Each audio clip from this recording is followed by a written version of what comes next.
Good evening, everyone, and welcome along to the 8th round of the Menno Megane series here in the WCS League. And we are here once again on a Monday night for another couple of races to bring live to you. Like I said, here from the Nurburgring, and it should be a cracking couple of races here today. We're in the warm-up session at the moment with about a minute to go before we'll probably get some racing. Well, hopefully we will anyway. I'm certainly looking forward to it. Alongside me tonight is Joshua Anderson. And Josh, it's great to have you back in the box once again. It feels like an absolute age since we've done this together. Could that be because it is? Yeah, it probably is. I can't even count the number of weeks. I actually forgot what you sound like, Josh. So great to have you back here once again. Well, that's the first and last time I'll ever hear someone say that, but it is a pleasure to be back. And well, at the Nurburgring as well. What a great track to have the Menno Megane at.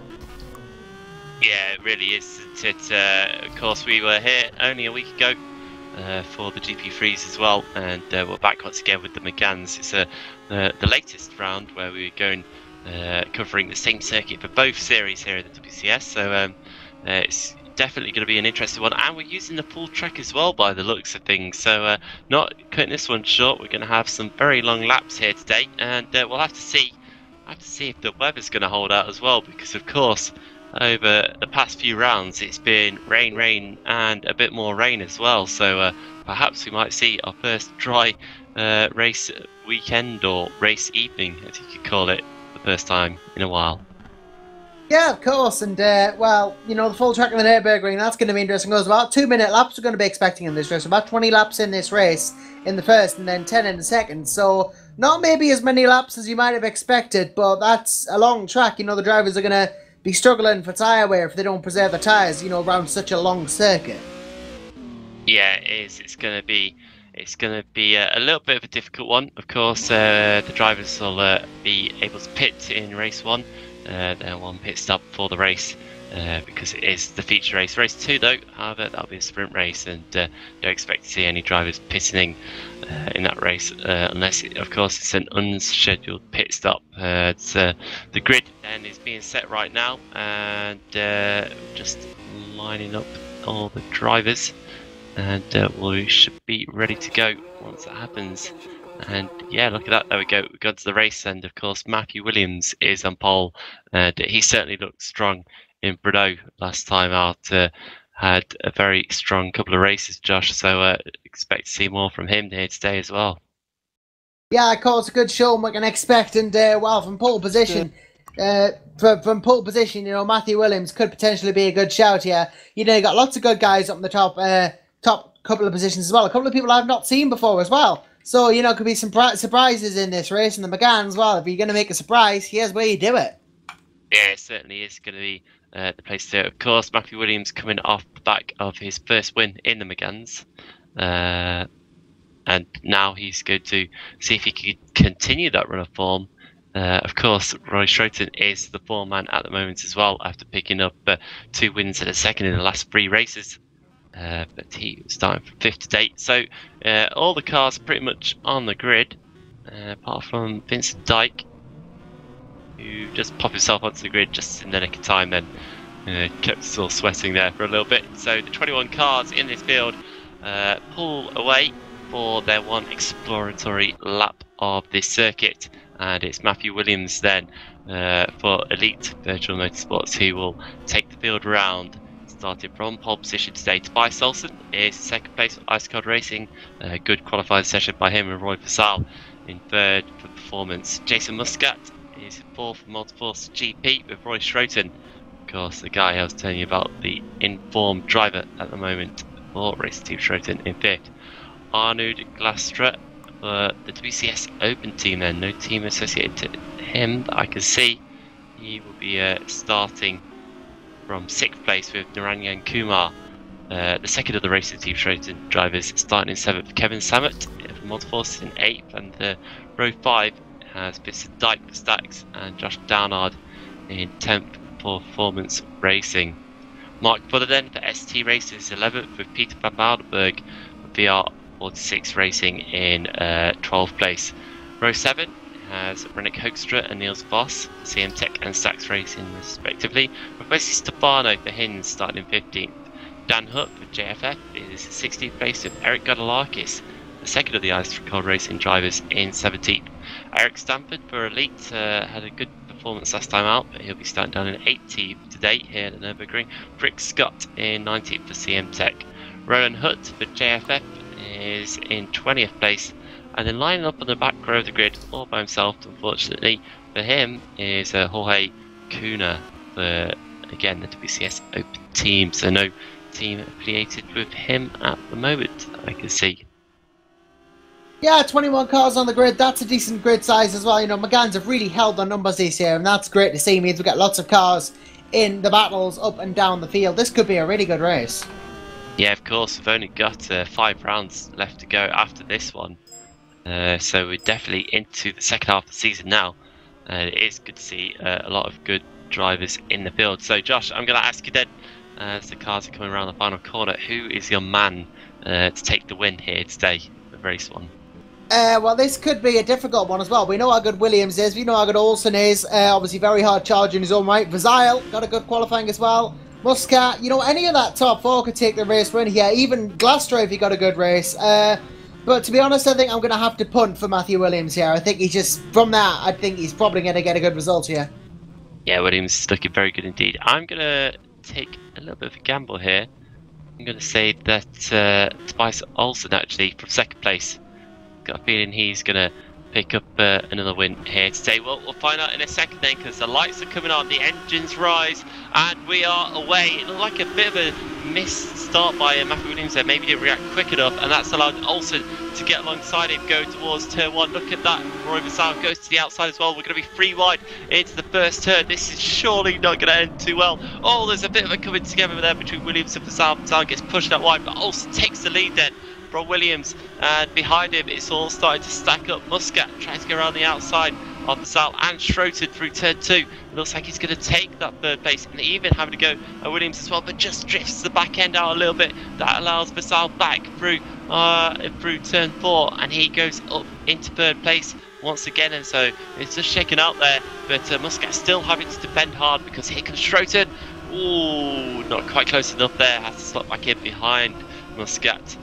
Go through the chicane, so Schroten in 5th place, so not too much movement at the front, but it certainly was very exciting for those first couple of corners. Olsen though, he leads with a 1.1 second lead as we go down to the bottom end of the track, and looking strong off the start so far. Williams just having to keep the style behind him. Muscat and Schroten all there as well, all looking quite line astern at the moment. Naranyan Kumar also onto the back of Glastra, looking to make up a couple more positions. So I think, have we lost anyone? No, we haven't. No, I thought I saw something, but my mistake. That's not the case. So Olsen then coming down the straight up towards the final chicane to complete this first lap, and it certainly has a commanding lead so far. A very good start, strong start by Olsen. So I gave us locks up there a little bit, and also through the chicane nicely, and round the final corner then, lead by 1.1 seconds, but we'll have to see if Williams now can start to get in the heat of those tyres and those brakes and try and close the gap back up again. Yeah, not an ideal start from his perspective, losing the lead to Olsen, and we know how hard Olsen charges. He'll be in the lead, but he won't be banging off for 1 second. Williams is going to have to put in some seriously good laps if he wants to catch up and pass Olsen here. Muscat's giving him threat as well, as is Vazail, and really he hopes that Vazail and Muscat can just battle it out at the moment, because that's going to let him get away from the both of them. Roy Schroden even wants in this battle for third at the moment. Look how close it is between these 3. Yeah, really close right now. Vassal and Muscat side by side. They were down straight into turn 1 as well. And they are really, really close right now. But Vassal just manages to pop out ahead of Muscat and keeps hold of that 3rd place then that he managed to claw back in the early stages of the first lap. But Schroten is on their tail as well. And watch out for Kumar as well. He's now up into 6th place around Glastra. So he will be on his way and surely close the gap towards these guys ahead of him soon as well. Yeah, soon they're going to be catching up as well. This battle for 3rd still great, of course. Vassal, Muscat, Schroten, all within about a second of each other, maybe even half a second if we're lucky enough. And Vassal has really gotten a good start here. That's what he's needed. Of course, he has been prone to mistakes in the past, but getting a good start has really helped the Dutchman here. Of course, former race winner in the BMWs when we had those around. So, you know, we know he's capable of winning in touring cars. He just kind of needs luck to be on his side. And it has been so far in this race, though there has only been about 1.35 laps, or about 1 3/4 laps here gone. Williams, though, is maintaining the gap to Wilson, but not really bringing it down by much. And he's going to need to catch up by a bit more than he is doing if he's going to get to him before the first round of pit stops, I feel. Yeah, it certainly looks like he's just got to close it up a little bit, doesn't he? We'll have to see. It looks like the gap might have come down by about a 10th over this lap now as they come across the line. Certainly Williams has broken away from the group behind quite quickly, but that is of course because Vassal, Muscat and Schroten are really squabbling quite hard right now. It's actually gaps increased a little bit and to 1.2 seconds between the leaders, but further back Muscat having to just be cautious here because Schroten is having a little look at the inside. Apparently there was something up with Vassal there. He was getting very close to Muscat and Schroten. This is still going on for 3rd. This whole battle, in fact, Schroten down the inside of Muscat now touches the Maltese there. Really quite argy-bargy between Schroten and Muscat. Arguably, that was a bit too much, some might argue, but this is touring cars. You can't expect contact, and Schroten gets through either way, though I don't suspect Muscat's going to be too happy about that one. No, I don't think he will be. Certainly quite an aggressive move there by Schroten, but he gets the job done and he's focused now onto Vassal ahead, but we'll have to see if Muscat could try and pull him back. Kumar still about 2.5 off these guys. I thought he might get a bit closer by now, but give him time. Surely going to get there, especially if these guys continue the battle that they've had. Look at Schroten there, really light up those rear tyres as he comes up the corner. Definitely moving around a little bit in that car, in that Megane right now, but got a bit of pace and trying to close back up on Vassal then, and he certainly looks to be doing that right now. Perhaps just need another lap or so to get right into the back of him.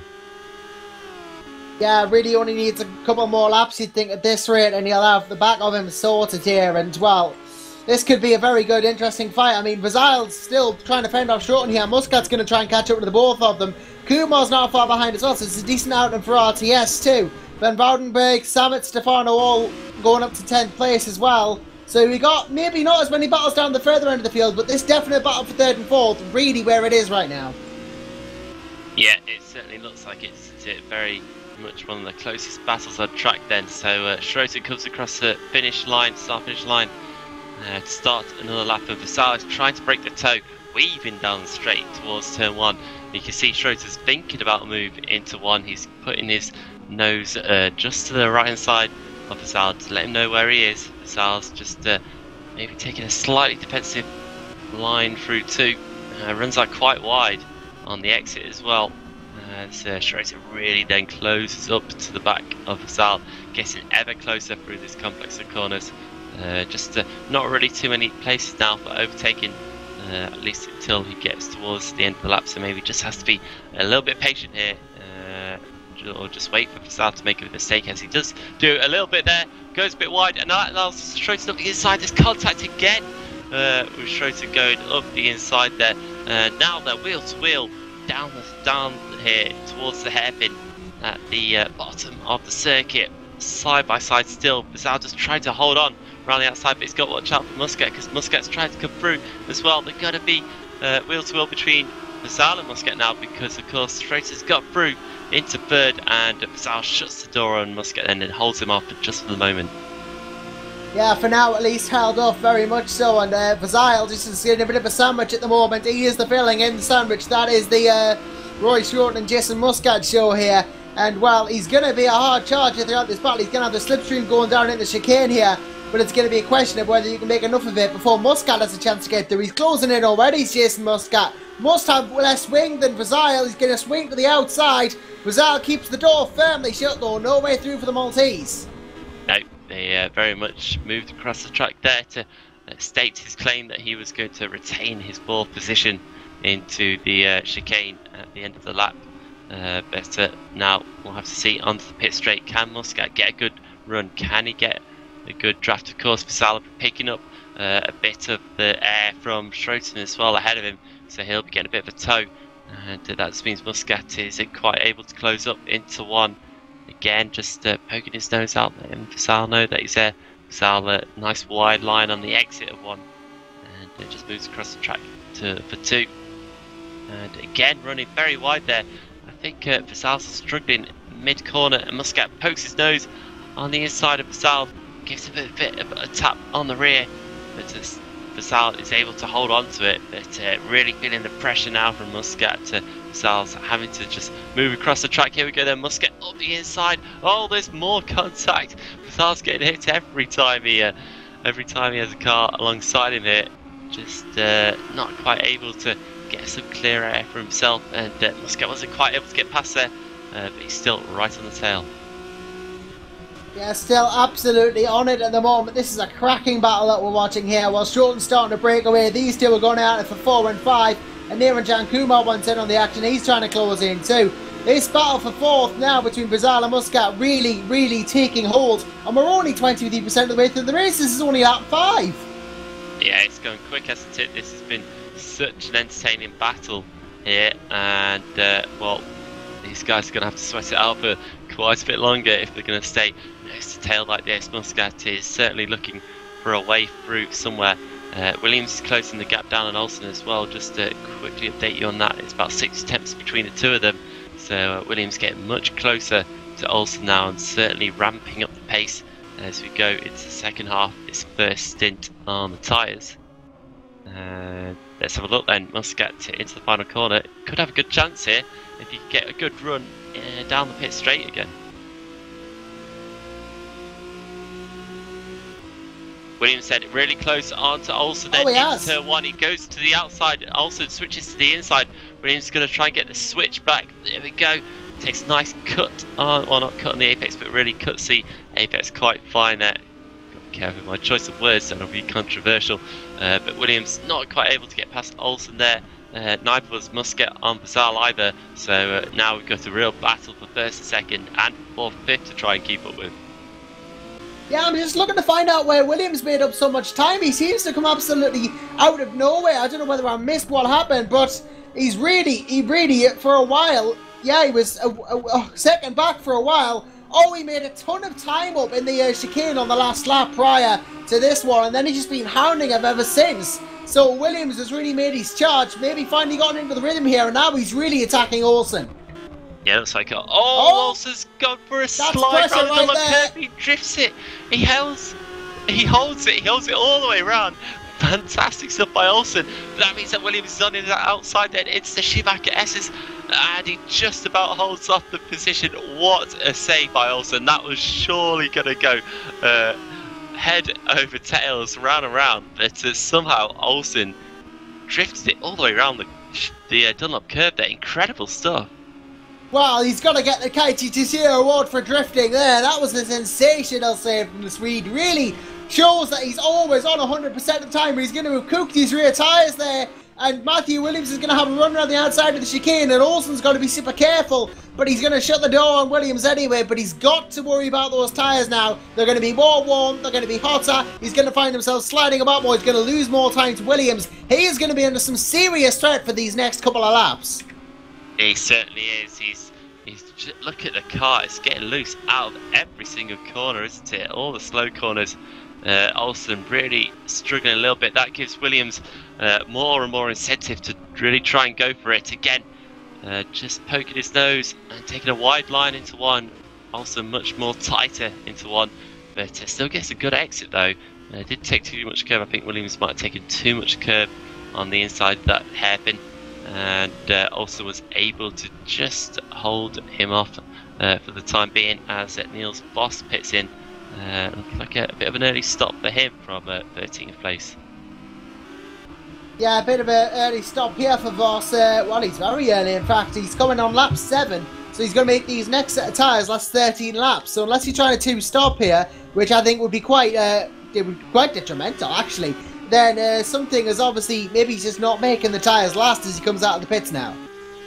Yep, he pops it back out of the pits in the lower half of the field. But definitely the action is still up front, isn't it, with Olsen and Williams so close together on track, and Muscat's getting much closer to Basal as well. They're side by side coming up the Dunlop curve this time. Muscat on the outside of Basal as they go into the Schumacher S's, and he's going to try hold it around the outside. Oh, there's contact between the two, and they both hold onto it. Oh, Basal's got onto the grass a little bit, and there goes Kumar, taking advantage of that, slips past Basal as well. Basal down 2 positions from 4th to 6th then. Muscat and Kumar both promoted.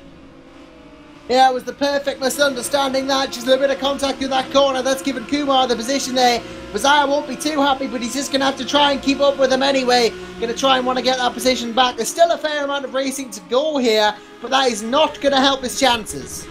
No, it's not. As Olsen pits in. Olsen, another early pitter.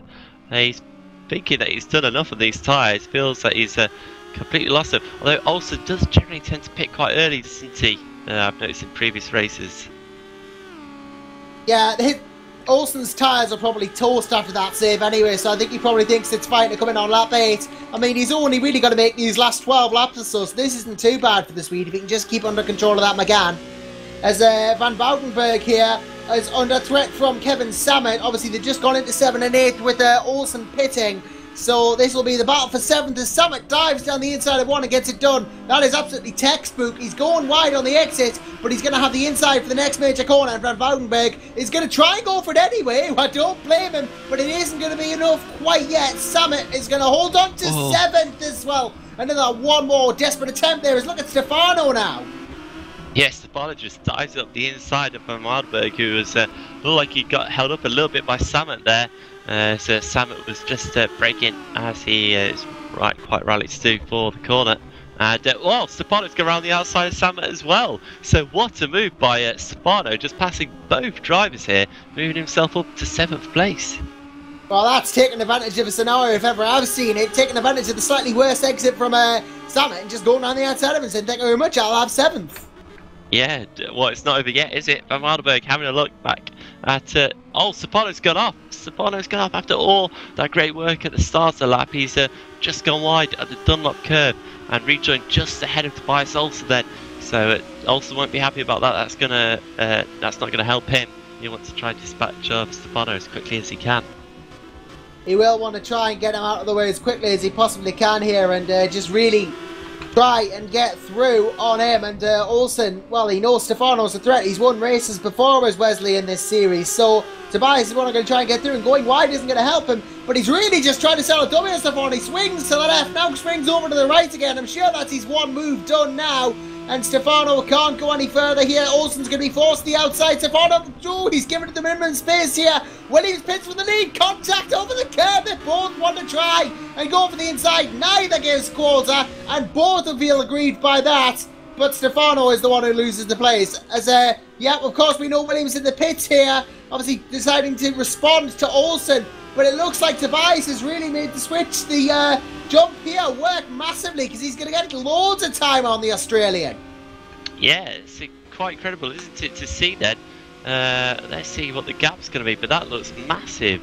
Williams only just coming out the pits now, just ahead of Eric Godolakis. That was crucial there, that he got out ahead of Godolakis into turn 1.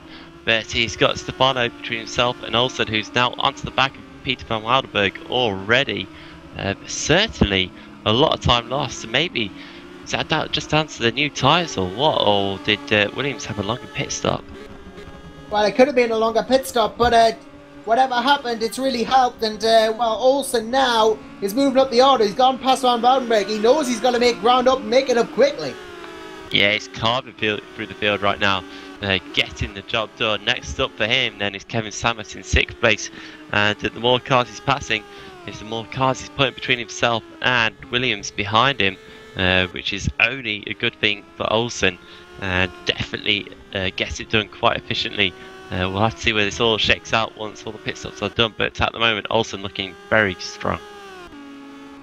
He is looking quite strong indeed. Here's Tobias Olsen, really on possible course to win this race if he keeps it up. I mean, obviously the pit stop earlier, if he can just make these tyres last, it'll make up for itself really here. Obviously Roy Schroten leading, but I think he's due to pit. Has not pitted yet. In fact, he comes in this lap to Schroten. Jason Muscat chooses not to follow. Kumar does, however, and Zile does. Glastra doesn't pit though. So 2 cars out of the top 5 still haven't pitted, probably going until lap 10.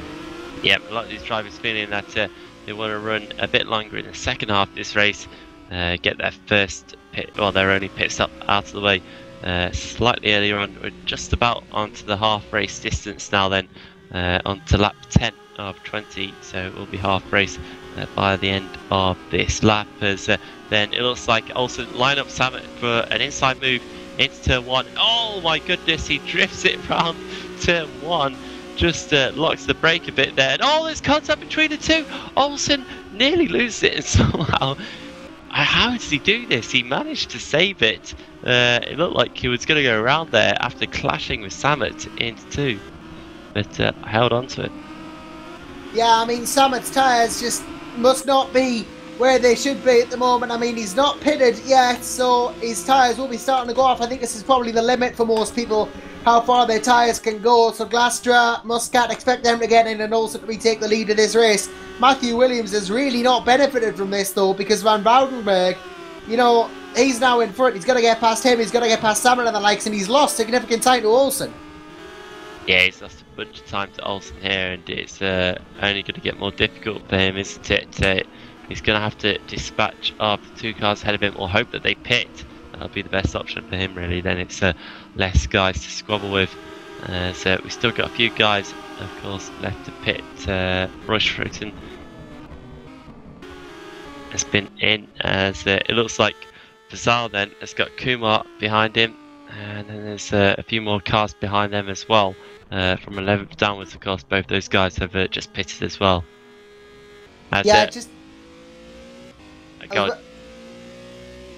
Those cats come in as well from P1, so that is him in now. Glastra follows, so Olsen will retake the lead of this race then.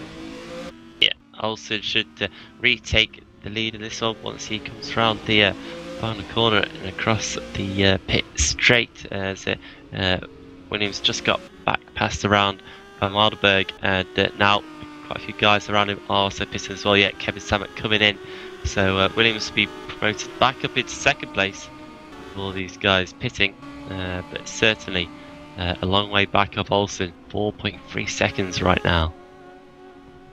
Yeah, 4.3 seconds the gap, and well, that's gone up by 3.3, maybe even more. It's gone, it's gone up by, at least that was the second he had before, and he had 0.2 within Olsen before. He's now lost effectively 4 seconds through the pit stop phase, and even for someone as good as Matthew Williams, that's going to be a mountain to climb. Yeah.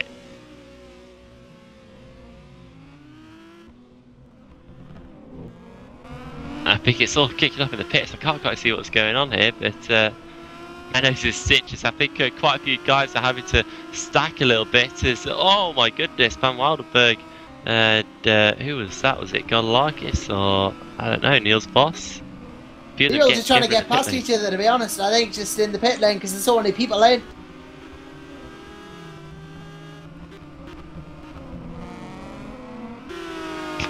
Wow, Menno's absolutely loving it right now.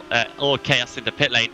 But back out on track there, Tobias Olsen leads by 4.4 seconds for Williams, who's pushing hard, using the track and then some of the grass as well as he's trying to close that gap down. But massive amounts of time lost. I can't really see what happened because some of Olsen's lap times aren't appearing for me. I don't know why, but I can only assume that it must have been in the pits that Williams lost that time, because that was a huge chunk. It also means that Rush Rotor then is only a couple of seconds behind Williams after that round of pit stops, and Muscat will be in 4th place once Stefano pits. I think with Vassal in 5th.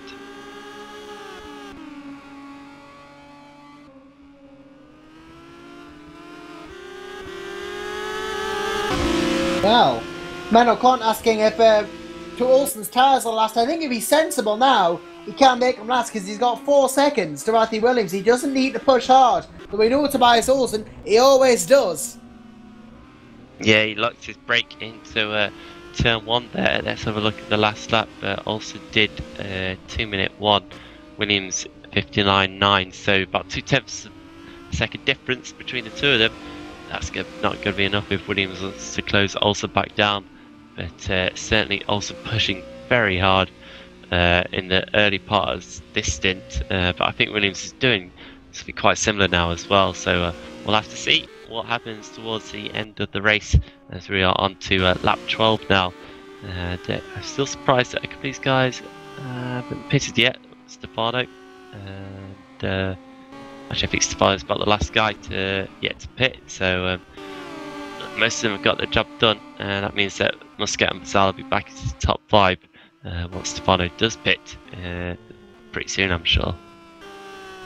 Yeah, pretty sure we'll see a couple more people who haven't pitted yet pit. You know, pushing it to 60% of the race is fair enough. You know, you're going to guarantee yourself your tyres through the second half of the race.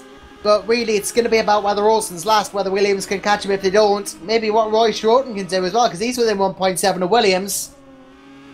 Yes, Schroten, I think he's actually the quickest out the top 3 at the moment. Not by much, but he's certainly there, pumping in some very good lap times indeed. So it could close up at least between Williams and Schroten before the end of the race. So we could have a spicy battle for second place. Yeah, really is going to be interesting to see how this goes. Could be spicy indeed for P2 here. I'm definitely looking forward to seeing how this goes. Absolutely. Just watching Stefano now. Is he going to peel into the pits? Yes, he does. Stefano then pitting in from 4th place. How far down is he going to go? I'd say probably going to come out in about 10th, 9th or 10th around Eric Godolakis, I would imagine, at the end of this pit stop. So not bad for Stefano, considering he's his start quite far down the field today, but just been battling away through the race, and he's got his pit stop going on now, so hopefully no problems for him. Yeah, Wesley did start quite far down the order, and well, this is going to be very interesting to see. You know, how far he can come up the order here. I mean, he's still going to be in a good position at the end of this race, even though he's just pitted, obviously, but P9 is not bad for Stefano at all. No, it's not, is it? And, well, quite clear from Godolakis Peter van Mardenberg battle that's raging on for 10th place right now. Of course, the winner of this battle will be the pole position guy for the second race, so quite a big battle here. Quite important for one of these drivers to take that 10th spot, and Van Mardenberg has just got around Godolakis then in the first complex of corners. Godolakis is going to have to try and fight back if he wants to nab that place back off him. Yeah, I'm going to see how this goes in this position here, see how the racing can go. And, well, I'm just looking at Kumar and Gloucester as well for P6 and P7, because that's looking to be pretty close as well in all this. Near and Jan Kumar are really going to have to try hard to fight our nude off here. He's having a good race here at the Nurburgring. Yeah, he certainly is. Kumar... I thought Kumar got past Vassal before the round of pit stops. He did, didn't he? So he's actually dropped back behind Vassal again now.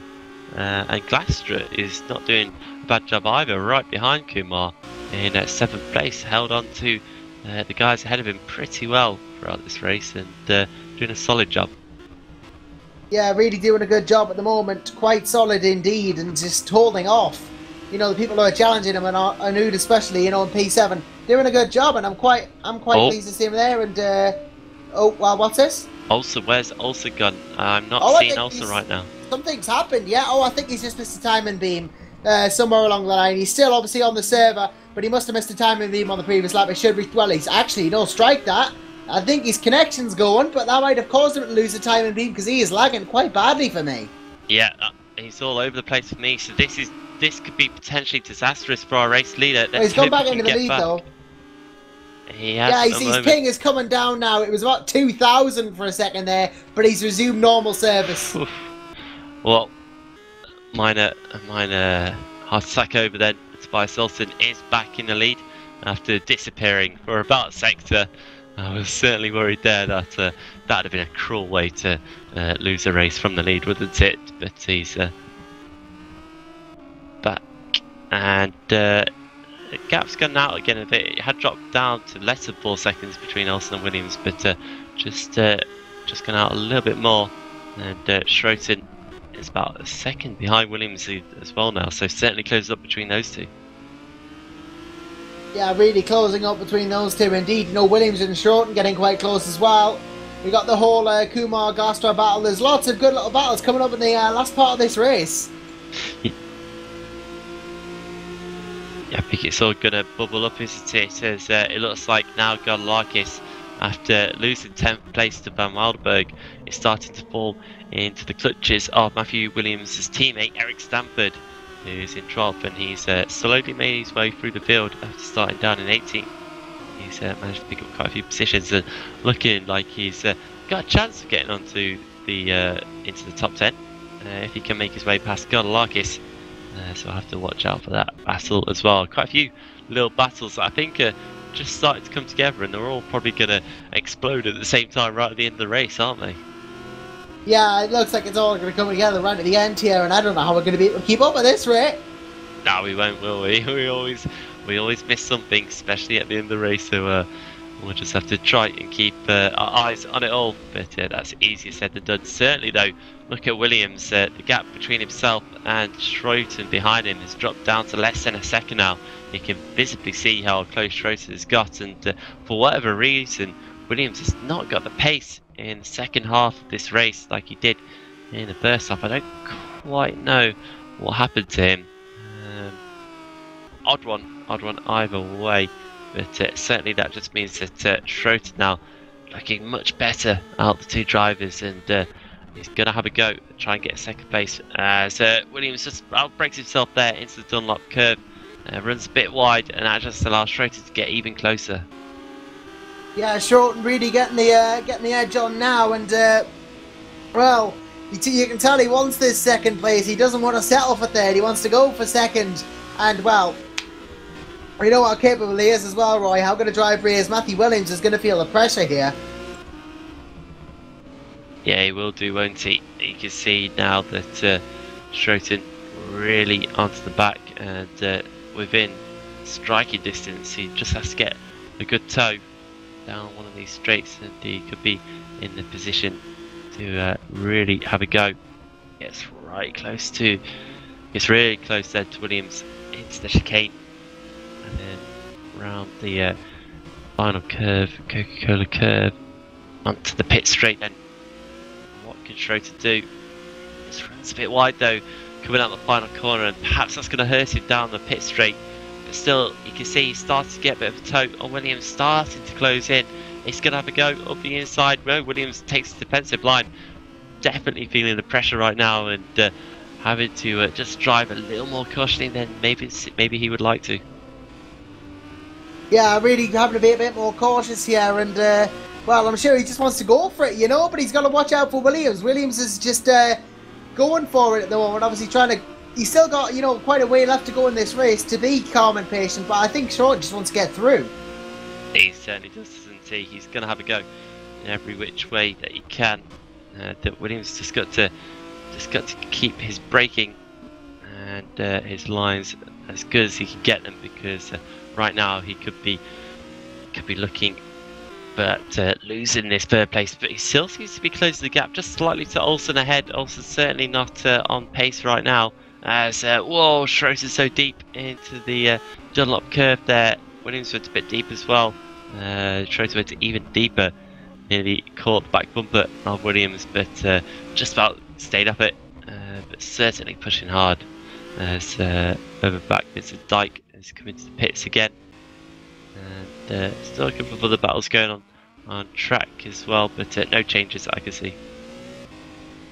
So I think we've lost someone from this race, and that's Jorge Cunha as well, who's dropped out. I think he dropped out actually on lap 12. So This is a while ago, but unfortunately not going to get to the end of this race, is Jorge, and that is a shame for him because, well, he was running all right. Yeah, it's been okay, wasn't he? He managed to pick up a couple of positions after starting from last, so a shame for him, but hopefully he'll be back for the second race at least, and ready to give it another go and attack this Nurburgring track once again. As you can see then, oh, Schroten again running so wide out of that final corner. It's not helping him in at all down straight. I think he's trying to get the best slingshot that he can, but he is still getting closer. I think just a bit too far back, and locks his brake up really quite badly into turn 1. Somehow still makes the apex pretty well, but it certainly won't stun the tyre any good there with that lock up.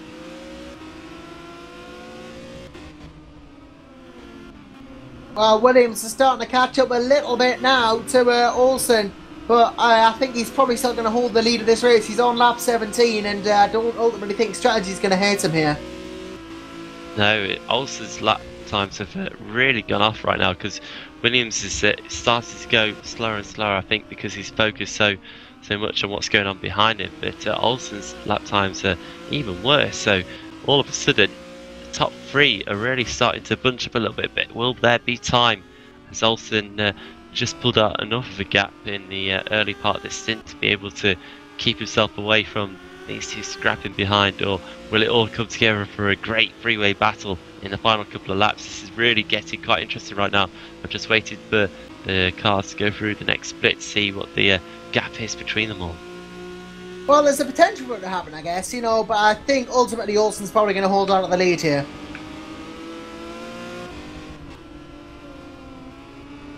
Yeah, we'll have to wait and see, won't we? Just watching Olsen. Apparently, I don't know if you've seen some onboard shots, but maybe he's starting to struggle a little bit with those tyres.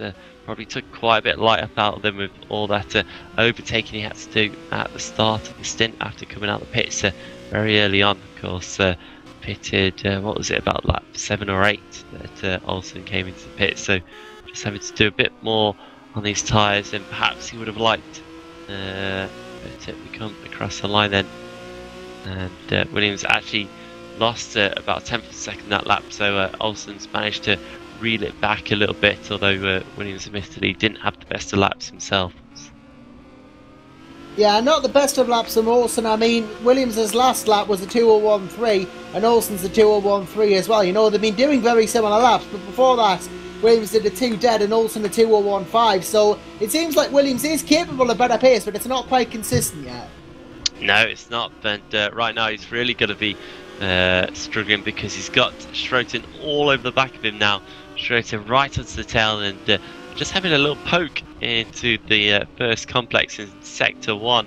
And right now he's going to try and go around the outside here of Williams. Not quite able to do it, but he's going to try and get a run into the Dunlop curve. Williams runs wide coming out of turn 7. He's going to try and hold on. Is Schroten going to just have a go to his right? No, he sticks it, stays on the left. But certainly, look at that, Schroten's got way more confidence around the corners, and it makes you wonder if Schroten got past, would he be able to then close up on Olsen?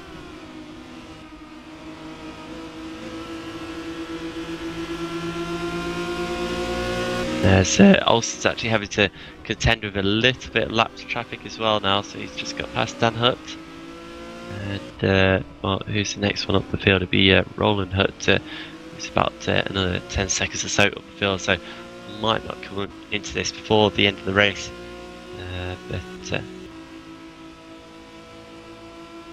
it certainly looks like Williams, though, not able to keep on the back of it because again Schroten having to go into the chicane, and Williams is having to be really defensive there to hold off Schroten.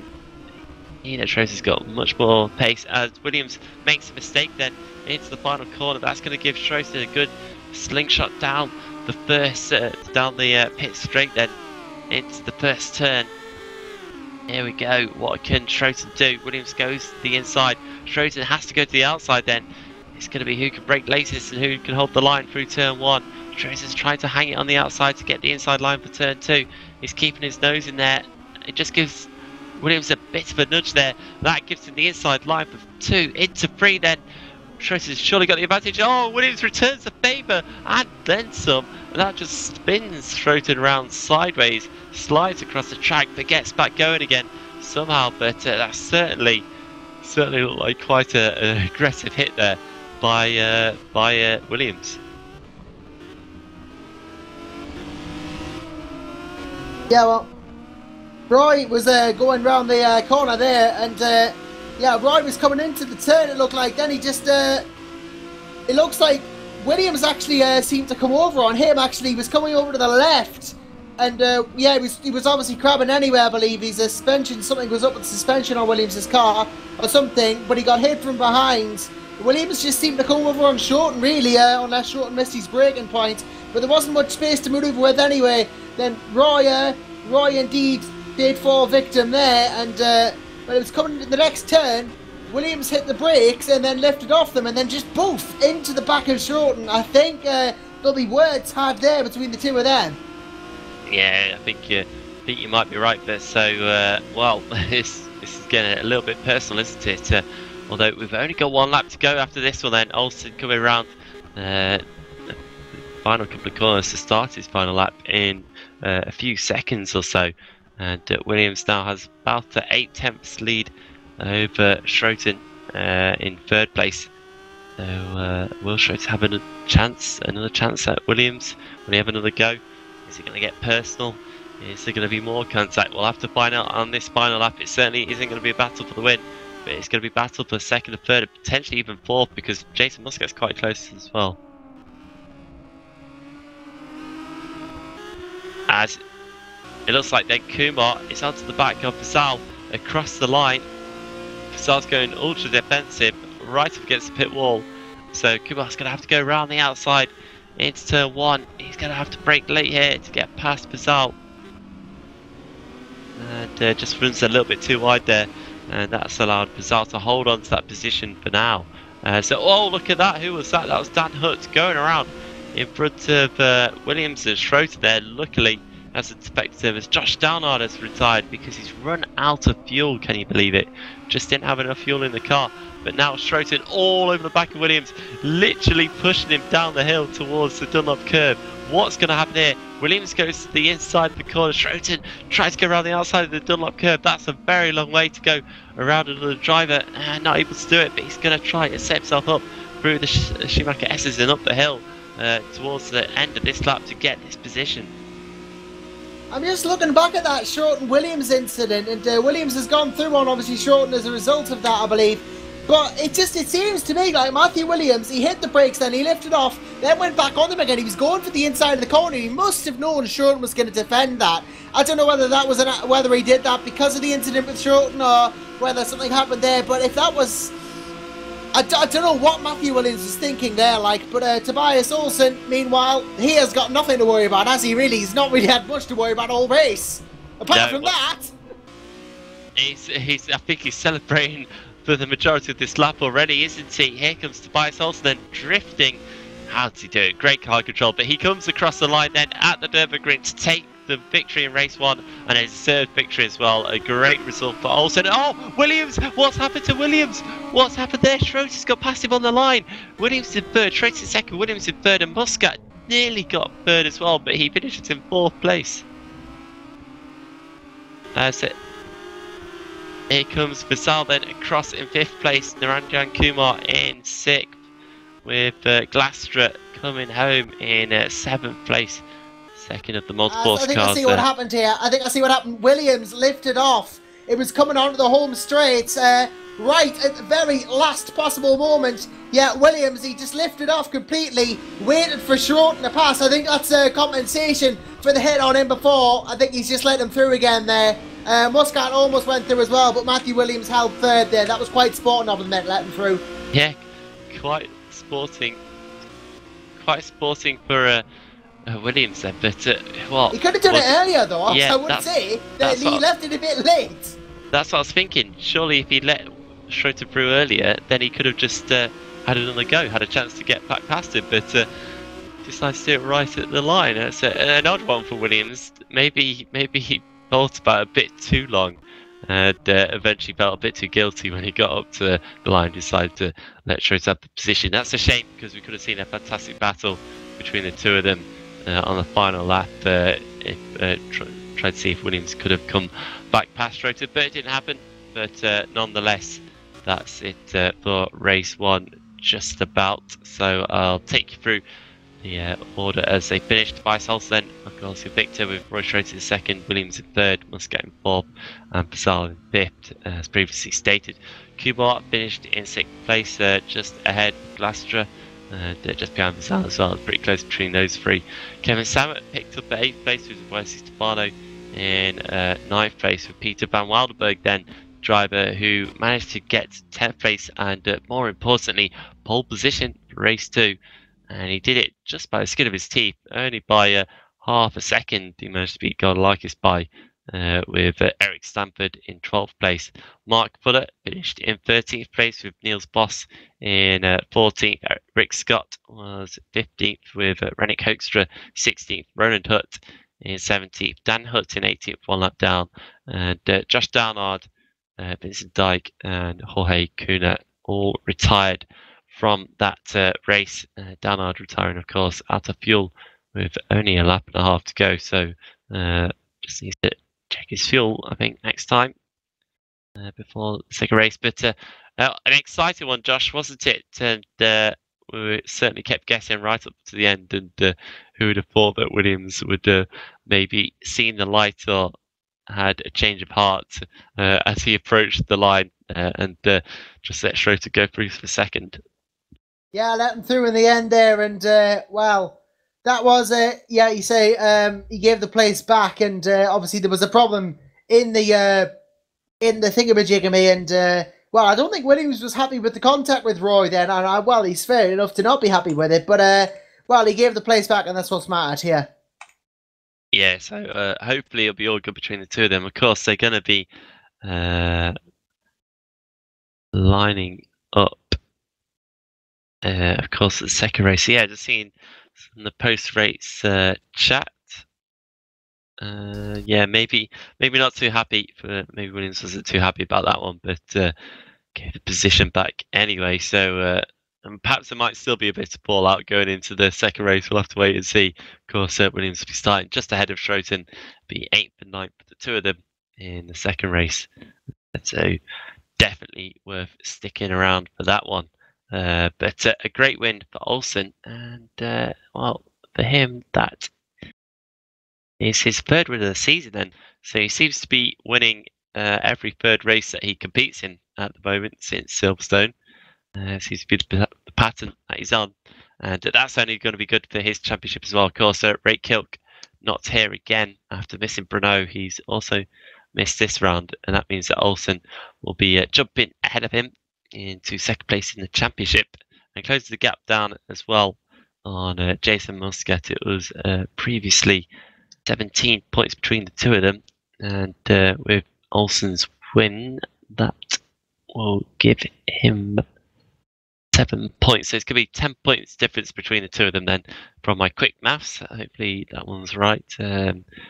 Probably isn't, but I'm going to say it is at the moment anyway. So definitely closing up at the top for the championship, keeping us very much excited indeed. And of course, another good round for Roy Schroeder as well, picking up another second place after his one they got in Brno last time out. So he's also started to close up on the leaders a little bit, and I think he's going to become the third best driver in terms of championship standings soon enough, with all these points that he's picking up, and maybe even better. We'll have to wait and see.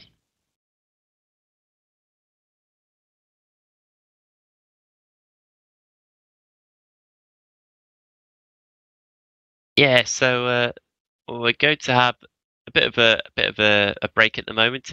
We're going to effectively in a warm-up session, but it's a 5-minute break in the racing. But we'll still be here to talk you through stuff. But if you need to go and do anything, do it now. But why would you want to do that? Because we're going to have a little bit of a chat, of course, with our cameraman for today. That's Menno Klont on the cameras. And Menno, let's get your opinion then. What do you make of that first race? Can you hear me, guys? I think so, right? I can hear you. Oh, Hopefully good. the guys Let's at home work can on the as well. assumption that we can. Okay. Well, yeah, the first race was pretty good. From my side, the camera work was pretty good. Only some cameras are not good. We saw some grass sometimes. That's how the cameras are at this track. It's not perfect. It was a very good qualifying and race. I already saw. It was quite tense. Not that much battling, but when there was battling, it was pretty good. And yeah, actually some camera views were pretty epic. And yeah, it was a very good and a very quick race. This one was over before you knew it, and yeah, that was quite interesting to see that actually. So yeah, well, yeah, it was a good battle for the lead. I personally thought how I viewed the race is that Tobias is going too early, but he managed to keep the tires alive, and he got a big jump after his pit stop. That was something I didn't expect, but yeah, he did. So yeah, it was a good race for P2, P3 and P4, and yeah, I wonder what will happen in race 2 now, because you now will have the fast guys, but not the fastest guys now starting in front, so we shall see what will happen. And yeah, with 21 guys, it was pretty good. It certainly was, wasn't it? And how did you react when Olsen disappeared halfway through that race for a battle sector? That was pretty scary stuff, wasn't it? I think we have that on the broadcast. It was pretty scary, and I personally feared he was going to drop out, but yeah, luckily it was a temporary problem, and he got ahead, and yeah, it worked again. And yeah, I think Tobias played it very good, and I think Williams and Scotton played it not good, because I think they could have catched Tobias in the end, but yeah, they were so busy with themselves that yeah, they were yeah, they had no chance in the end. But my feeling was that Roy Scotton had the best tires of the three in the end, and was very interesting to see what would happen. But yeah, of course, Williams defended like crazy, and of course in a good way. There was a bit of bumping between Roy and Williams. I believe they both did a bump, as far as I can see it. Don't pin me down on it. Yeah, but overall it was quite okay. Those are touring cars. You can give a little hit, if not too hard, and yeah, and it was quite fair, and yeah, it was cool. Yeah, so that was pretty cool. It certainly was, wasn't it? And I was going to ask you something else as well. Do you think there'll be any kind of fallout in the second race after that incident between Williams and Schroeter? Do you think that's all kind of been diffused now? I think it will be okay in the end. I think we shall see if they actually will meet again in race 2. We shall see. So yeah. Yeah. And yeah, I want to do a bit of a shout out to our mate and admin Sven de Vries, because Sven de Vries had a real life race in his Formula 500 class. Sven de Vries lives for a couple of years in USA, and since he has been there, he is giving the chance via sim racing to race some in real life, and I believe he had his national championship of his class, where I believe 38 people were competing in. He was starting in 11th and was finishing in did finish in second position. And for a sim racer to do something with that, and to get the chance as a sim racer in real life, and to perform on an amateur level, but like really good, I think the whole league and everybody involved wants to take the hat off for that, and yeah, that's what I also wanted to say actually. Alright, well, excellent stuff, and my congratulations to Sven as well. I don't know if he's uploaded anything onto YouTube yet. I know he's uploaded a bunch of videos in the past. Hopefully we can get video of that as well. That'd be excellent to see. See Sven doing what he does best. That's of course racing, which unfortunately he's not here doing today. That was the only thing. We are missing him a little bit in the league. Yeah, we miss him a bit, right? Yeah, so yeah, of course we do. Maybe. Maybe a little bit, yeah.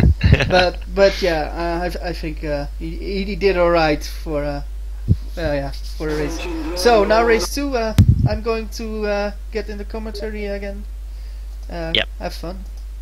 Yeah, thank you very much, Menno. You can go hop back up into your windy tower with your little camera. I'm sitting very high. Have fun. Wait, how can you be sitting very high in the Netherlands? It's all flat. No, I'm sitting on the circuit here. somewhere. I'm having all my cameras now. Kidding. Good luck. Have fun. Nice one there, Josh. I like that. Certainly in the Netherlands, we're going to be underwater soon enough, isn't it? I don't know, but anyway, that's it for Menno. Then he's gone back to doing cameras, and maybe we'll get a quick talk with him again at the end of the race. We'll see. But I thought we were about to go to the race then, but I think maybe something wasn't quite right with the grid there, so just got a little bit more time before we get back going again. And well, Josh, it's going to be a short race this time around, only 10 laps, but still there's a lot that could potentially happen in that race, and that's still effectively a full stint on these tyres. So do you expect this one to come down to tyre management in this race, or is it just going to be flat out? Well, it could all certainly kick off, yeah. I mean, it's going to be interesting to see what does happen, of course. It could be about tyre management, but, you know, I think less so. I think it's going to be more like it's more going to be just pretty much a flat-out sprint to the finish here this time around. That's excellent. I like that. I like a good sprint all the way through. It's going to be fast and frantic, and certainly on a track like this, I think we're going to see the elbows coming out quite a bit. And it's going to, because it has to take just a little bit to get past the guy here. Certainly, the straights aren't the longest, but there's definitely places to overtake nonetheless. So we have now switched to the race. I just don't think that the grid's quite right from the looks of things. So I don't think this is going to be the race. Hey, Josh, I think we're going to be waiting a little bit longer. Yeah, I think just a little bit longer. Hopefully not too much longer, of course, but, you know, this won't be too long a wait, I don't suppose. Yeah. Right, this is interesting. People are jumping out onto the grid, but we're surely not in the right positions, are we? Well, it might actually be, but I don't remember. Well, it might actually be that the reverse grid goes up to 12. I don't think this one's No, right in fact, at all. yep, there we go. Restart warm-up. We will get there eventually, don't worry guys. We will get there, so don't go away. Once again, the grid is just being set in the server, and that looks a little bit better from what I can see. And we are switching now to the race. Yes, that is definitely the grid that we want to see. So you should see all the guys pop onto the track in a second, and then we'll go through our one warm-up lap before we go to races. Before we go to the races, go to the race. We're not doing horse racing here. It's horsepower racing with lots of horsepower on this grid.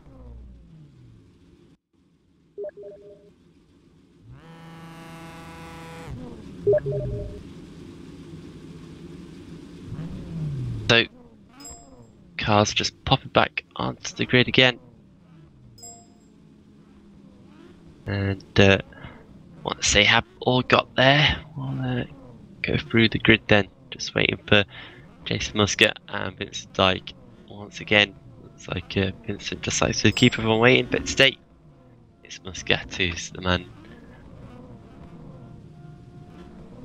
who's not got to the grid. There he is. He's on the grid now, so he'll get the way then.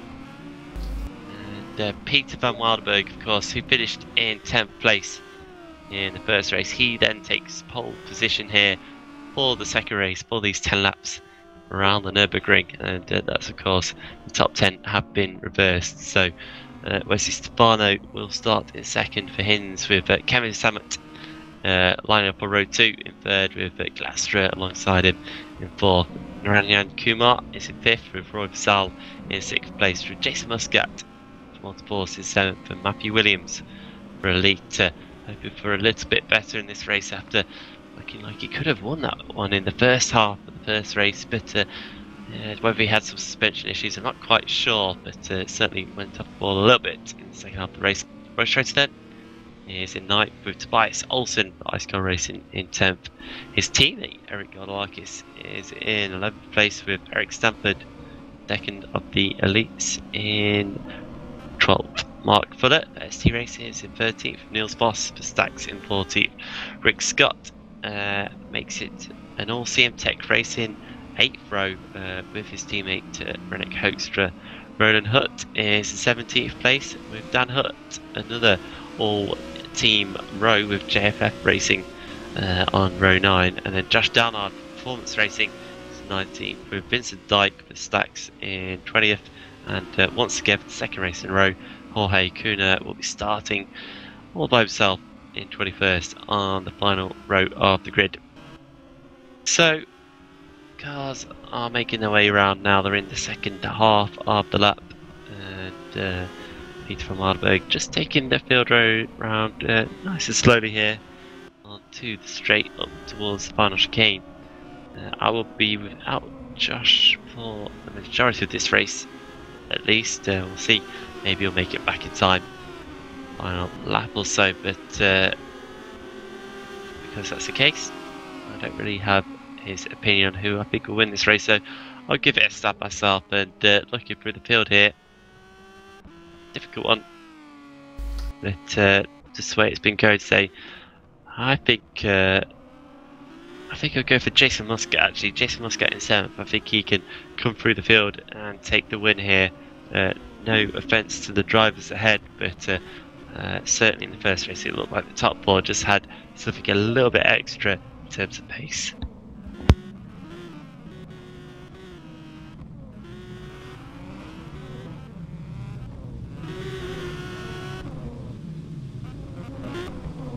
So as the field lines up and I lose my voice,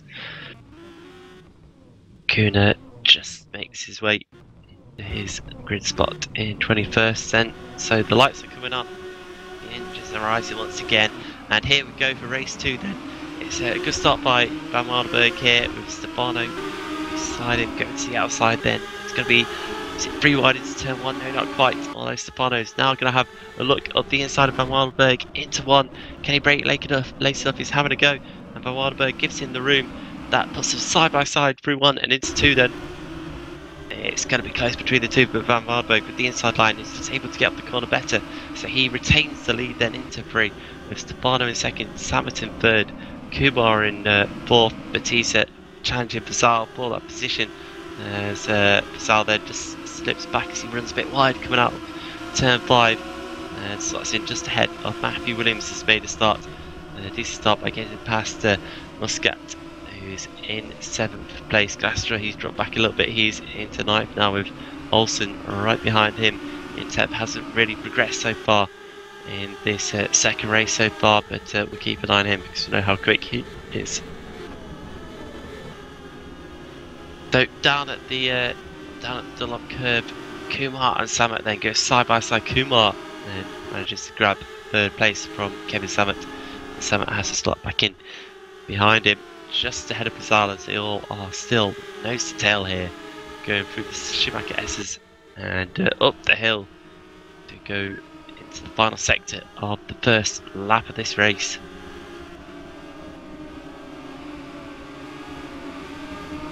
It's certainly looking close here from Kumar back then.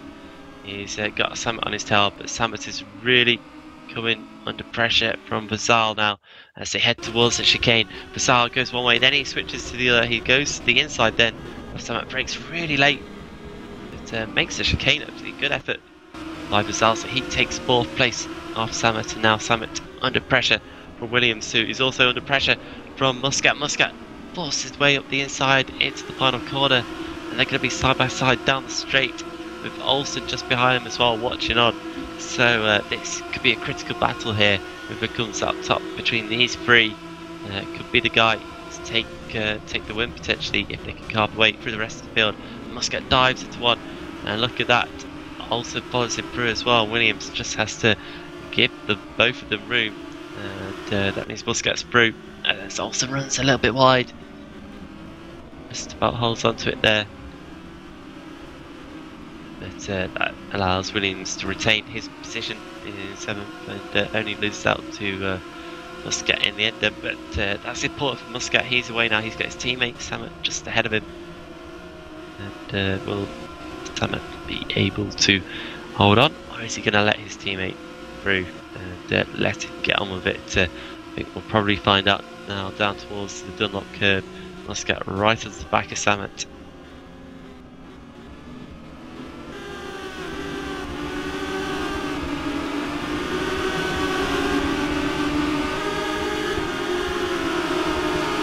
No position changes there through the Dunlop curve, as they all are starting to stack up behind Samet just a little bit. Certainly the gap is starting to appear between himself and the guys ahead.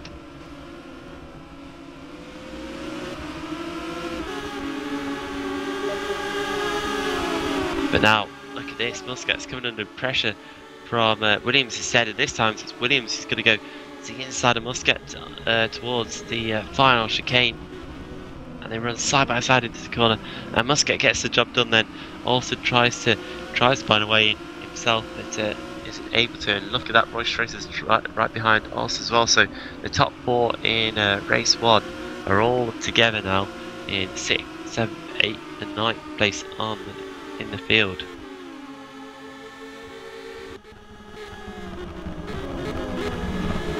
In further up, no change.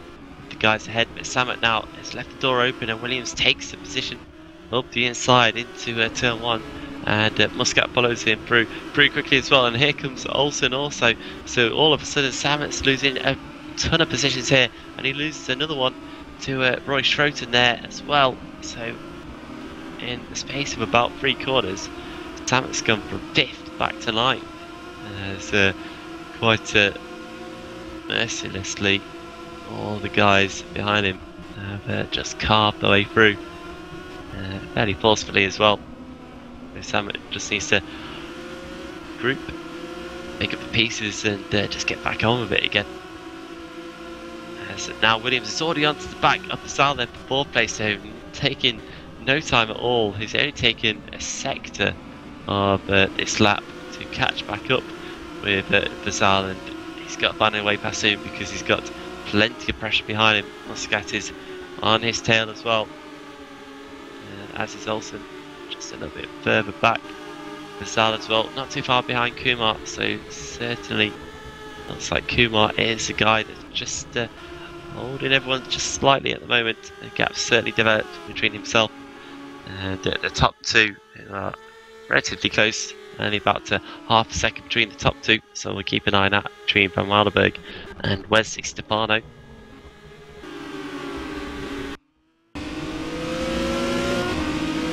Into the chicane.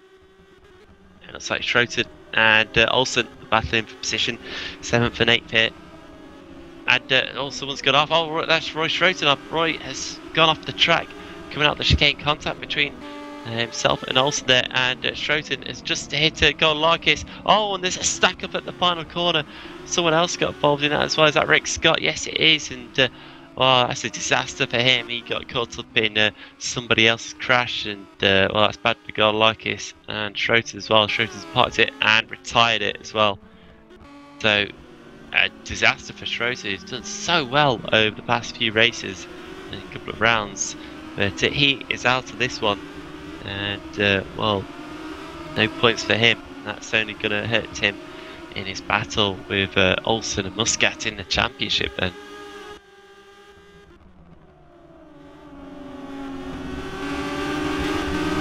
So we look a little bit further back up, and of course Kumar in third, still holding on. looks like Bazal's dropped back a little bit now. That means that Williams is right onto the back as, oh, it looks like Stefano has got around Peter van Wilderberg for first place into the Dunlop curve. He just got up the inside of van Wilderberg and takes the position away, so Stefano leads this race now. And, well, that's great for him, isn't it? And that would be his second win of the season, of course, after winning race 2 in Zolder earlier on this season. But we'll have to see if he can hold on to this one, or if there's going to be a change of position once again. Van Wilderberg, though, doesn't look like he can quite hold on to the back of him, as something's happened to Muscat as well. Muscat's dropped back to 7th here. He was 6th behind Williams, so lost about 3 seconds. I'm not quite sure what happened to Muscat.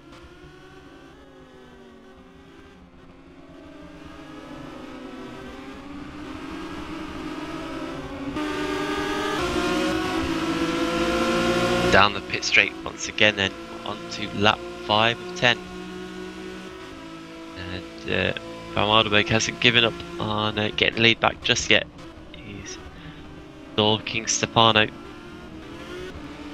Oh, and it looks like Kumar's just got a bit wide into the hairpin in turn 1. That's given Bazal a chance to have a look up the inside, but no way past there for Bazal.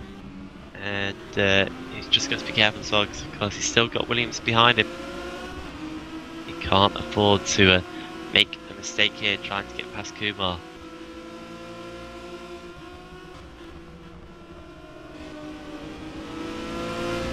Two of them through. Connor's down towards the Dunlop curve.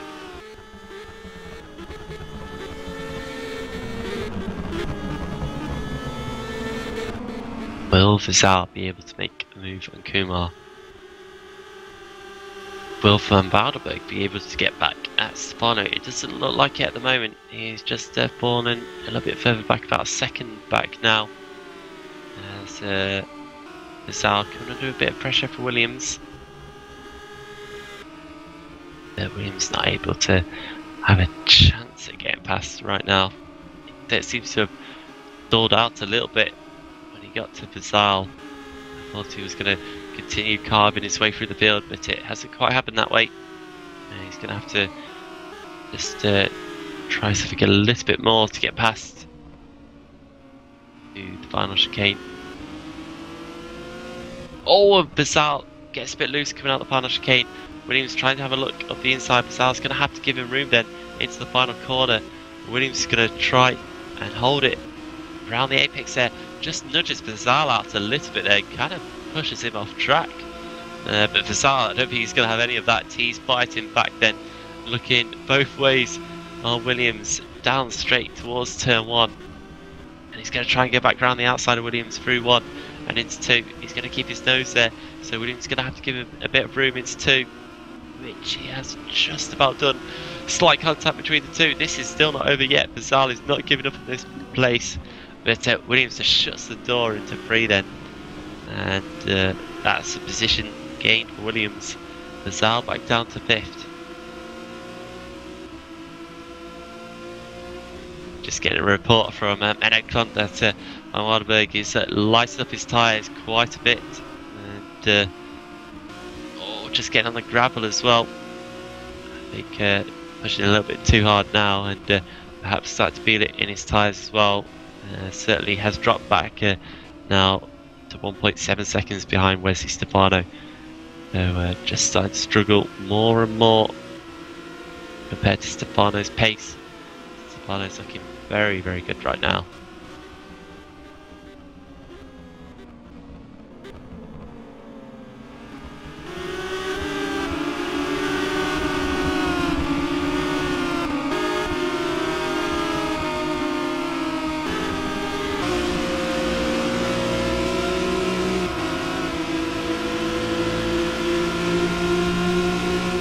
So up towards the final chicane once again. Arno still leading. Van Wilderberg is in 2nd place with Kumar in 3rd. Starting to close the gap between himself and Van Wilderberg.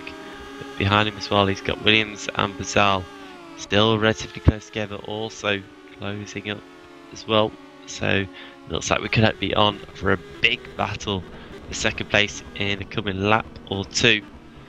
And well, for Williams, I think it'd be critical to get past Kumar and Van Mardenberg if he wants to have any chance at catching Stefano.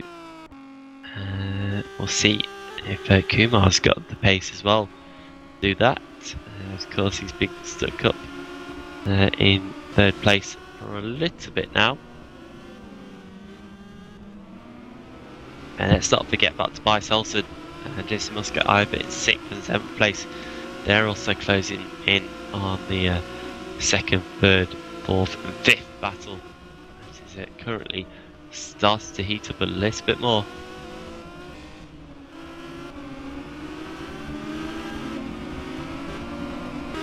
Temperature is definitely starting to rise. These guys, they're getting closer together. Go down to the bottom of the track here on lap 7 out of 10.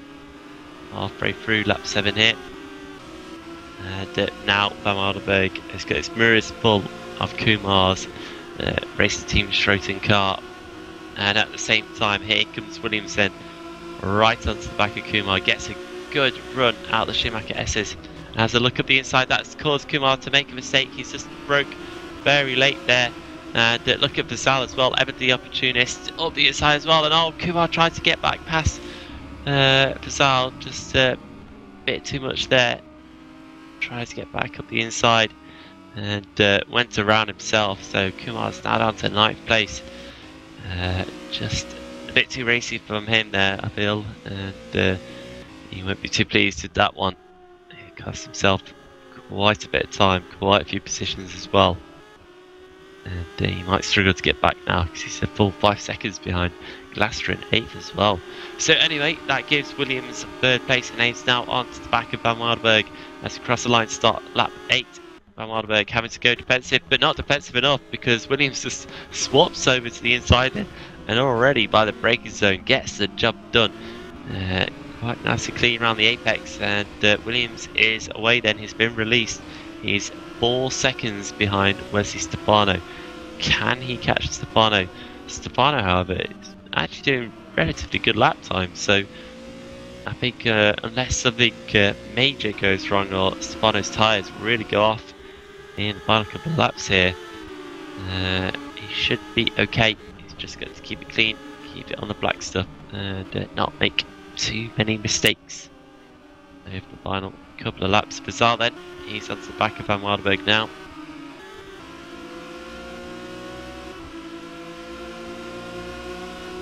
And he's going to switch to the inside.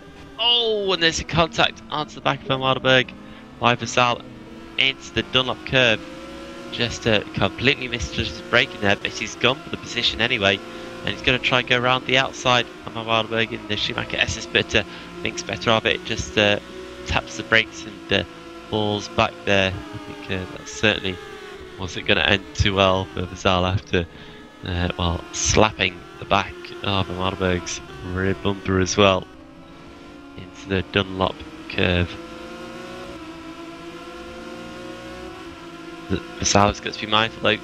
This, of course, is for the podium.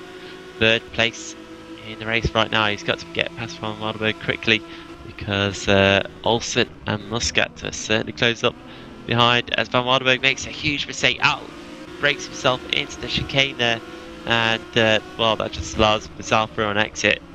Took a nice clean entry, did Bazal, hooked up both the curbs there and took that position away from Peter Van Mardenberg to move up then into 3rd position now, and he'll be hoping to hold on to that one.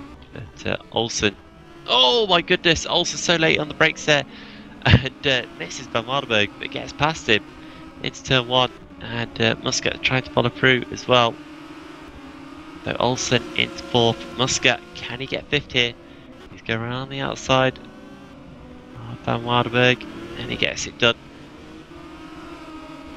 Moves up into 5th place himself, so Van Mardenberg really started to just lose tyres a little bit now, lose the pace. He's dropped back to 6th. and certainly looking like he's just struggling a little bit. Second half of this race. We're on lap 9 of 10. Messi Stefano rounds the Dunlop curve. He's got a 3.6 second lead over Matthew Williams, and definitely still pumping in some very good lap times in the low 2-minute ones for Stefano.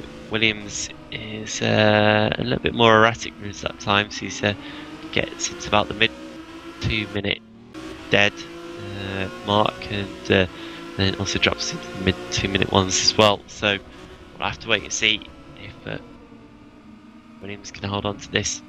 As it's battle for P15 here, Dan Hutt, Mark Fuller and Eric Godolakis all go through the Dunlop curve, and Godolakis comes out at the top of 3 of them there, and he takes away that position. So he takes 15th place from Fuller and Hutt, and certainly recovering after being spun by Roy Schroten earlier in the race.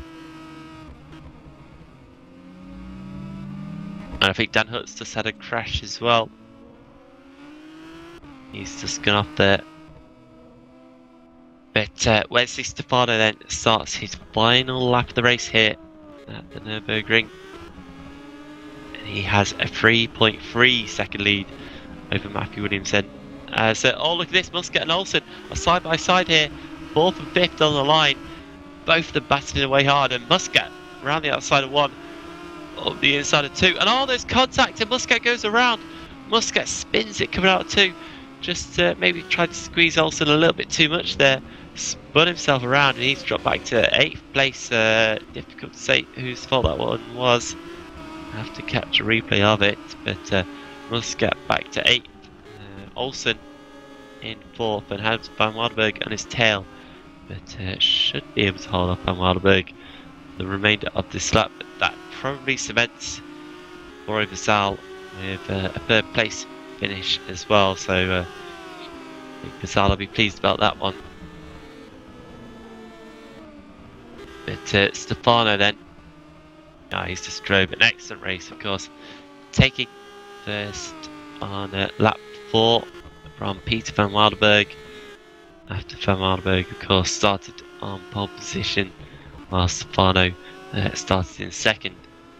And after that, he's never really looked back, has he? Williams is closing the gap down on him quite dramatically in the last sector, but that doesn't really matter now. If it was a couple more laps to go, that might look alarming, but with only a couple of corners left to go for Stefano, I don't think he has to worry about that too much. All he's got to do is come round the final corner, then this long right-hander, just get on the power nicely, keep it on the middle of the track, and he does so. And Wesley Stefano then takes the win here in race 2, his 2nd win of the Renault Megane season, and a fantastic well-deserved victory as well. Just drove a perfect race, didn't put a foot wrong, got the lead when he needed to, and gapped himself enough so when Williams finally managed to get round the cars ahead of him, he wasn't able to really close the gap, especially with the lap times that Stefano was putting in. Very impressive indeed for Roy Vassal then, over the line in 3rd place with Tobias Olsen holding on in 4th for ahead of Peter Van Wilderberg. Kevin Samet is in 6th with Arnaud Glastra in 7th. Jason Muscat finished 8th after that spin on the final lap with Naranjan Kumar in 9th. Josh Downard finished in 10th place. Good effort by Josh after starting in 19th. Did not have the best of race ones, of course, ran out of fuel, but managed to claw his way up into the top 10, so good effort. Niels Voss was in 11th with Vincent Dyke in 12th. Eric Stanford came home in 13th with Rick Scott in 14th. Eric Godolakis, he'll be disappointed with 15th, but of course got into a bit of contact with Schroten at the final corner, but very early on in the race, actually, only on lap 3. Mark Fuller was in 16th place with Dan Hutt in 17th. Jorge Cunha managed to finish the race this time around. It picked up 18th spot with Rennick Hoekstra just coming across the line to bring it home. About a minute and a half down the road from Wesley Stefano in 19th place. Roy Schroeder then and Roland Hutt were your two retirees of the day, both with suspension damage from some contact in the race. But well, for Stefano, he's going to be very happy with that, isn't he? Picking up his second win of the season, and doing so very fairly as well. Just did everything right and had some good pace as well. Makes you wonder if he could have done better in race one if he had a bit better qualifying. But I don't think he'll be too bothered about that, because he starts second, and that really did help him get a good start and get the lead very early on as well. And definitely from there on, it looked like Stefano's race the way he was driving. So certainly he's going to be celebrating with that one tonight.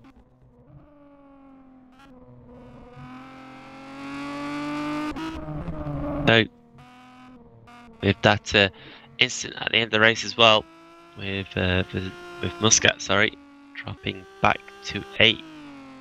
That's certainly going to close up the championship even more. So Muscat would have picked up 8 points, and Olsen, who he controversially came into contact with, he picked up 13 points. So that's a 5-point difference. So I think that means that the championship gap now is down to 5 points between Muscat and Olsen.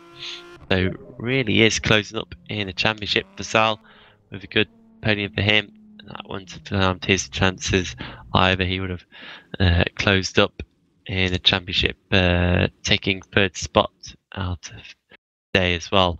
And well, Roy Schroeder, I thought he was going to be in 4th spot by the end of the day, but I think he'll be 5th in the championship, because Wesley Stefano won that second race. Means that he'll be shooting his way up the standings, and I think maybe not quite enough to take points that Ray Kilk has got, so be behind Kilk in the championship. Of course, Kilk has missed a couple of rounds, so we'll have to wait and see about that one. But certainly then closing up the championship between Muscat and also right now, the two guys that really look like they are challenging for the championship lead.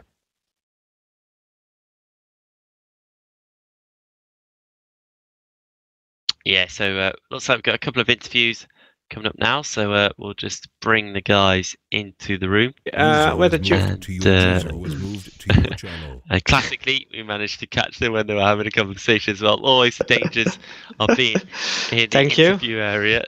So Roy usually ends up interrupting the broadcast later on during the interviews, but did it earlier on today. But I'll start though instead with Tobias Olsen, because I'm there and I always start off with a race winner. And of course, Tobias, you managed to pick up the win in race 1, and what a win that was as well. It looked like for a time that Matthew Williams was really putting you under a bit of pressure, but after the pit stops and that gap that you managed to pull out during the pit stop phase, you looked pretty imperious after that, with a good healthy gap, and looked like a little bit more comfortable in the second half of the race. Yeah, it was a good race. Qualifying was nice as well, P2, and yeah, it was a great pit stop to go in early, I think. I got out in some traffic with 3 other cars, and I got held up and lost a lot of time there, I think. So, but when Matthew came out of the pits, I was like 5 seconds ahead, I think. So just tried to take it easy and not slide around too much, as I usually do. Yeah, it certainly looked like you were certainly sliding around as well. And I'm thinking back now, actually, Dunlop Curve, turn 8, you had a great drift around there, batting away with Williams in race 1. How did you manage to hold on to that one? I don't know. Wise words there by Olsen then. Take that away, all you guys at home, if you want to learn how to drift. Just don't know, just do it. You don't know how to do it, just do it. Brilliant. Yeah. Well, It was entertaining to say the least. That was fantastic to see that that's good. that hold. It was quite incredible, and to hold on to the position as well. Really good effort. In race 2, though, not a win, but still a good result for you. Managing to pick up a 4th place, and that'll be great in the championship as well. So pleased with the race 2 result. Yeah, it was nice. Didn't really have the pace, I think, but yeah, P4 is good, I guess. So yeah, I'm happy with tonight. Yeah, good stuff. Another question for me, maybe not the final. I'll see how I feel after this. But also in that second race, just at the end there was a bit of contact between yourself and Muscat. How did you see that one? I did not think he saw me going on the inside there. Well, if I get the penalty, I don't really care. It's yeah, it's I don't know. Fair enough. Yeah. Well, final question then for you, Olsen. Saying that, with that result for yourself and the result for Muscat, it looks like you're only about 5 points behind Muscat now in the championship from what I've worked out. So getting pretty close between you two. You're thinking more about the championship now? I guess so. I think I can maybe win. I missed the rounds at Brno, I think. So maybe if I didn't miss that, I would be a little bit more ahead, maybe. I don't know. But I will try. All right, excellent stuff. I'm sure you certainly will try, and it'll be fantastic. Fascinating. I can't even say words anymore. I've lost it as well. I'll try and recover it like you managed to recover it around Dunlop. But yeah, great stuff, Tobias. Thank you very much for coming in, and I'm sure I'll speak to you again in a couple of weeks. Yeah. Nice. Excellent stuff. Right then, we do have another guy, of course. You've already heard from him when he entered the commentary booth. But Roy Bazal, fantastic to have you here. Thank you very much for coming along. And a good couple of results for you tonight as well. And well, it just means that your championship chances are looking fairly healthy as well. Yes, they are. Today's races were very good again, and the qualifying as well. I think I had the pace to go for pole position, but I messed it up sometimes. Race 1, I had a good pace, I think, but when the front started to go off, it was really challenging to drive the car. Lost a lot of time. Just finished 5th, and it was a good battle with Jason. He overtook me on the outside of the Schumacher S. Can't remember anybody who did that before to me. So awesome move, and I had some great other battles as well with Kuran as well. And second race, had a good start. Had a good battle with Gunam again, or what his name is. And finished on a great 3rd place. I'm really happy, and finished in front of some title contenders. So yeah, I'm really happy and excited about the rest of the season. There's some great tracks which are coming, and we will see. Excellent stuff. I'm going to put you in the spot then. Of all the tracks remaining, which one do you like the look of the most? That's a good question. I think the Nurburgring, because I like those tidy corners, and it really suits my driving style with those cars. I think that will be the best track for me personally. All right. Well, we'll have to look out for that one as well then. And realistically, then, do you think you got a good chance of taking the title this year? Considering how close it is between yourself, Muscat, and Olsen. Yeah, well, I think consistency is the most important this season. I see a lot of, if I look at the championship table, I see a lot of mess ups here and there from some people. I did it as well. The first 4 races, I only scored 2 points. So, yeah, well, keep the consistency there, and maybe I get a chance on the championship. But there are a lot of fast guys around, and from the pure speed, I don't think I can manage to get a championship. But on consistency, yeah, maybe. So I'm going for it. Nice one. Well, I think certainly up here we feel that you can go for it, and well, I hope you do continue to turn up and bring in the good results as well, and perhaps a couple more race wins on the cards for you. Maybe in the Hungaroring if that's really your looking favourite forward. track. So we'll certainly be looking out for you. But Roy, thank you very much for coming along today, and good solid couple of results as well for your championship. So congratulations on that. Thank you very much, and thank you for the great broadcast, Menno and Joshua as well. Thank you very much, guys. No problem, Roy. It's our pleasure to do it. Our pleasure to bring all the action of you guys battling it out on track. So thanks a lot, and speak to you again in a couple of weeks. Yeah, see you in a few weeks. Excellent stuff. So we're pretty much down to the last couple of minutes of the broadcast now. Josh isn't here, so I'm just wondering whether Menno, whether you'd like to just have a minute or two just to say your thoughts on the second race and everything that you've seen tonight.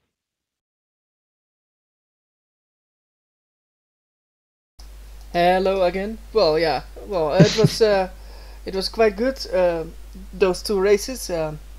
Sadly, in second race we lost Josh on a pepperoni pizza. I think he's currently getting something to eat or something like that. But he's not around.